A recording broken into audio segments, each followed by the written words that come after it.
Hello, on Hello! espère que vous allez bien et que vous avez passé une belle semaine. Aujourd'hui, on se retrouve pour parler de qui Vous accompagne dans le monde subtil. Donc, si vous vous sentez seul, regardez cette vidéo autant de fois que nécessaire. Elle vous rappellera à quel point vous êtes accompagné dans le monde subtil. Enfin, par le monde subtil plutôt, parce qu'on s'y est pas Plutôt. encore.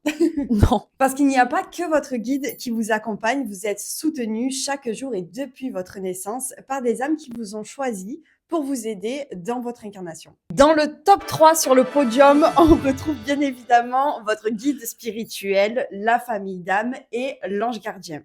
Est-ce que tu peux nous rappeler rapidement leur rôle respectif, sachant qu'on a une vidéo entière sur les guides spirituels, donc n'hésitez pas à aller la regarder. Pour rappel, le guide, c'est le superviseur, celui qui nous accompagne dans toutes les expériences. C'est le chef. C'est le chef.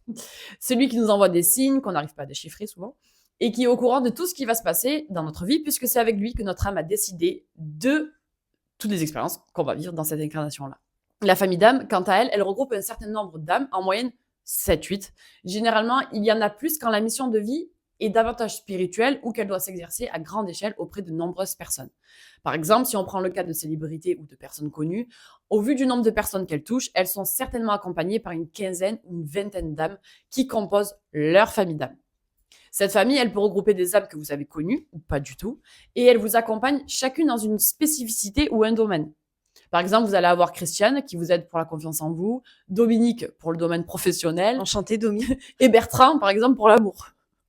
Ce sont des appuis, des soutiens à votre guide spirituel qui interviennent en fonction de ce que vous vivez. Ils peuvent aussi se manifester par le biais de signes, comme votre guide, c'est la même chose. En fait, ce sont eux aussi des guides, mais au lieu de chapeauter un peu tous les domaines de votre vie, ils sont davantage axés sur des domaines en particulier. Voilà. En fait, ils ont des missions bien précises. Et même si vous ne connaissez pas leur prénom, vous pouvez leur parler en fonction de ce que vous vivez.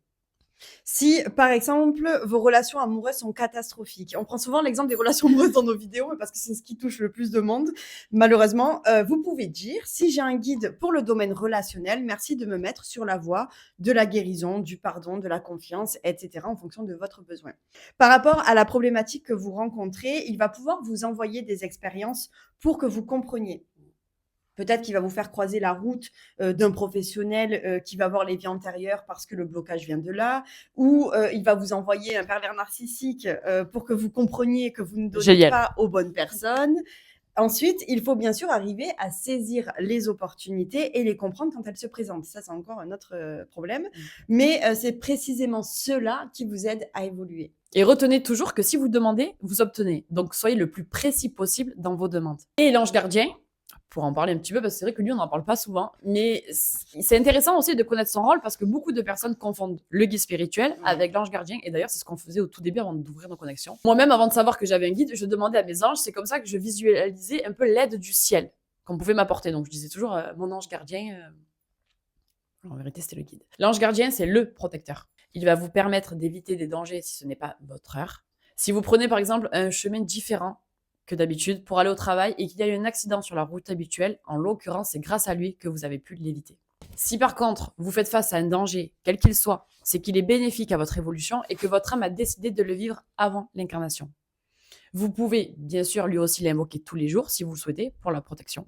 Et pour toutes les personnes notamment qui n'ont pas de croyances religieuses particulières, nous on invoque l'archange Michael pour la protection. Vous pouvez tout aussi bien invoquer votre ange gardien. C'est vrai que l'ange gardien, on en parle un peu moins alors qu'il est omniprésent, donc c'est intéressant de savoir aussi qu'on peut le solliciter tous les jours pour lui demander la protection. Même si c'est sa mission à nos côtés, ils aiment bien qu'on les sollicite. Ça leur montre aussi qu'on a conscience qu'ils sont présents à nos côtés. Donc ceux-là sont sur le podium. On le rappelle, c'est notre top 3 des personnes qui nous accompagnent, des âmes qui nous accompagnent. Est-ce qu'il y en a d'autres éléments, créatures qui sont aussi à nos côtés? Mais bien sûr, on va pas s'arrêter là. Il y a également nos défunts qui peuvent nous accompagner, mais c'est plus ponctuel en fonction des expériences ou situations qu'on est en train de traverser. Il se peut qu'il soit le guide d'une personne qui nous est totalement inconnue ou qu'il soit davantage dans de l'apprentissage en vue d'une prochaine incarnation. Donc, c'est vraiment plus ponctuel.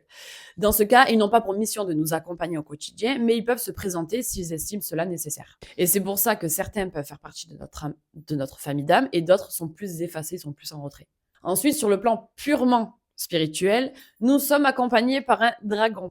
Alors là, on rentre dans le vif du sujet et aussi perché que vous puissiez nous voir, c'est bel et bien réel. Et en plus, on en a tous un.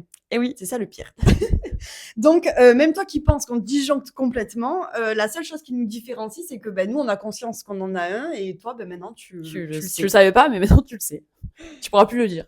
Alors, on vous cache pas que la première fois qu'on est rentré en contact avec les nôtres, on a été un peu surprise. D'ailleurs, on avait fait une vidéo sur ce sujet sur TikTok où on montrait les écritures, donc n'hésitez pas à aller la voir. Et on te met aussi une petite photo juste ici pour que tu vois à quoi ça ressemble. C'est une écriture très carrée. C'est très carré. C'est très puissant et le contenu des échanges est purement spirituel par contre. C'est-à-dire que c'est lui qui t'accompagne dans ton évolution spirituelle, dans l'évolution de tes capacités. Il te guide vraiment pour cette spécificité-là et il n'intervient absolument pas pour ta condition humaine, en fait. Ouais. Et sur toutes les expériences terrestres que tu vas vivre, il est vraiment là pour le côté spirituel. D'ailleurs, les nôtres s'appellent Horus et Octavo. Big up. Et juste par la façon d'écrire et les ressentis, on peut vous assurer que c'est hyper puissant. On ressent une espèce de grandeur imposante, mais tant physiquement qu'intérieurement. Et c'est vraiment rempli de sagesse et de paix. C'est vraiment incroyable à canaliser les dragons, si vous avez l'occasion un jour. Enfin, n'essayez pas si vous débutez l'écriture automatique. Voilà. C'est clair. Et en plus, vu qu'on sait que c'est eux qui nous aident pour nos capacités, on a envie de rentrer en contact avec eux. Oui, d'en savoir plus. Oui, on est curieuse, c'est normal. Et restez connectés d'ailleurs parce que c'est un thème qu'on abordera en live TikTok et on vous donnera la possibilité à vous aussi de recevoir un message de votre dragon. Donc aussi fou que cela puisse paraître, je vous l'accorde, vous pouvez le solliciter pour toutes les pratiques spirituelles que vous essayez, en gardant en tête, bien sûr, de toujours vous ancrer, vous protéger et poser vos intentions. Je crois que je vais faire un tableau là. Ouais, on aurait dû l'écrire Ancrage, sur ancrage, protection, intention. Il y a aussi le gardien de la maison. Oui, Henri. Est-ce que... Moi, c'était Gabriel, je crois. Est-ce que tu peux nous en dire plus sur cette âme qui protège notre habitation? Alors, le gardien des lieux, de la maison, vous l'appelez comme vous voulez, vous pouvez le visualiser comme celui qui est devant votre porte d'entrée. Il évite que des énergies négatives entrent et perturbent l'équilibre énergétique de votre lieu d'habitation. Là où l'ange gardien va davantage agir auprès de vos expériences de vie, le gardien de la maison, lui, est dans la protection des énergies de votre cocon, de sorte à ce qu'il n'y ait pas de gros déséquilibre. Et on peut dire du coup qu'on est plutôt bien entouré au quotidien. On est une bonne équipe. On a une bonne équipe autour de nous. Et c'est bien de le savoir parce que ça nous permet de pouvoir nous adresser à eux aussi quand on le souhaite et quand on en a besoin. Il y a aussi une question que j'aimerais te poser sur les archanges parce qu'on le sait, ils peuvent intervenir aussi à nos côtés. Mais comment ça se passe précisément? Est-ce qu'il y a quelque chose à faire en particulier pour pouvoir avoir accès communiquer avec eux? Alors, vous pouvez d'ailleurs retrouver la liste de tous les archanges sur notre feed Instagram, parce qu'on en a fait un post spécifique, avec leur rôle respectif et comment les invoquer. Et en fait, il suffit simplement de leur parler, que ce soit l'archange Raphaël pour la guérison, l'archange Michael pour la protection, l'archange Gabriel pour recevoir des messages, etc. Ils sont tous accessibles dans le sens où on peut leur demander d'intervenir tant que ça reste dans le cadre de leur spécificité. Vous n'avez pas demandé à l'archange Gabriel de venir vous protéger alors que c'est le rôle de l'archange Michael. Voilà. À savoir qu'ils peuvent également être guides de certaines personnes. Donc là, forcément, c'est une autre relation, puisqu'en plus d'être archanges, ils sont également guides spirituels pour vous accompagner dans vos cheminements et vos expériences. Les archanges sont très réactifs et à titre personnel d'ailleurs, ils nous ont été d'une grande aide dans beaucoup de situations. Donc n'hésitez pas à les solliciter en fonction de vos besoins, ils répondront toujours présents. Dans la communication avec toutes ces âmes, tous ces êtres de lumière, il y a une question qui revient souvent, c'est comment s'adresser à eux. La plupart des gens ne savent pas comment leur parler. Nous, on a été très à l'aise pourtant. C'est vrai que c'est une question qu'on ne s'est pas trop posée. Non. En fait, peu importe à qui vous vous adressez, vous le faites exactement de la même manière que vous le feriez à un ami ou à un parent. C'est-à-dire dans le respect, la bienveillance, dans l'intérêt aussi d'obtenir des réponses constructives qui vont vous permettre de vous questionner et d'évoluer. Donc, pensez à poser des questions plutôt pertinentes. Voilà. Comme on l'a évoqué plusieurs fois déjà, que ce soit les guides, les archanges, la famille d'âmes, ils ne sont pas là pour vous dire quoi faire, mais pour vous aiguiller. Ne soyez pas frustrés si vous n'avez pas les réponses que vous espériez. C'est juste que vous devez comprendre avec le temps et en fonction de ce que vous allez vivre. Tout prendra sens. Mais c'est bien de le rappeler parce que des fois, on fonde tous nos espoirs sur eux. Et en fait, ils ne nous sont pas d'une grande aide. Et le pire, c'est que c'est intentionnel. Ah, ça, c'est... Des fois, ils veulent pas. Je veux même pas en parler. Donc voilà, vous savez à présent dans les grandes lignes qui vous accompagne au quotidien et vous pouvez solliciter quand vous le voulez. C'est vraiment votre noyau dur, ça. Voilà. C'est la votre team, groupe d'amis d'enfance. Quoi que vous leur demandiez, ne le faites pas tous les jours. Demandez et attendez de recevoir le message ou le signe qui répondra à votre demande. Vous pouvez demander des signes précis pour être sûr de voir la réponse et pour que ce soit plus clair pour vous. Voilà, soyez le plus précis dans vos questions et au moins vous aurez le signe le plus précis. Voilà. Dans vos réponses. Dans vos réponses. S'il y a un rôle en particulier que vous souhaitez que l'on développe, dites-nous-le en commentaire et on se fera un plaisir de le faire.